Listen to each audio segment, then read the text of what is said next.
L'heure était à la confidence pour Daniel Angeli.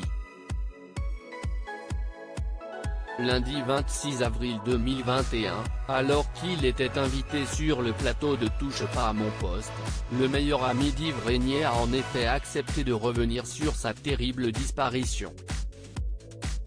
Je l'ai appris par mes enfants. On avait des points communs avec Yves, nos femmes ont été enceintes en même temps de 2 garçons donc ils sont 4 et c'est mon fils qui m'a appelé. A-t-il d'abord déclaré.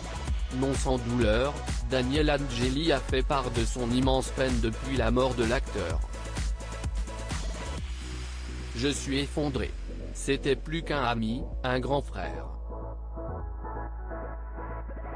Je n'arrive pas à croire qu'il est parti.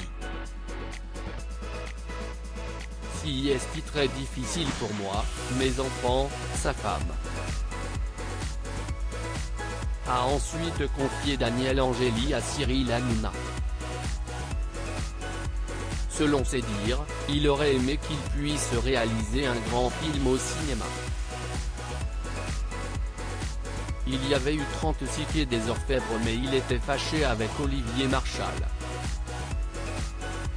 Il avait un tel talent de metteur en scène que c'est un grand regret pour moi qu'il ne l'ait pas fait. Il n'a pas mis en scène au cinéma et ça me…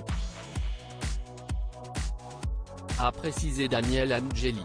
De son côté, le défunt avait lui-même fait part de son regret, celui de ne pas avoir pu assister à l'enterrement de Johnny Hallyday.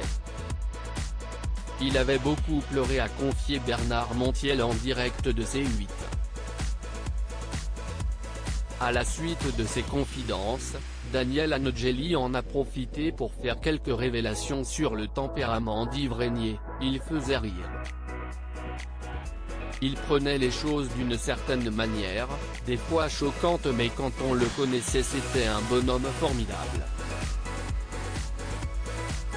Daniel Angeli à Yves Régnier, au revoir mon pote. Pour rappel, Yves Régnier est mort à l'âge de 78 ans samedi 24 avril 2021.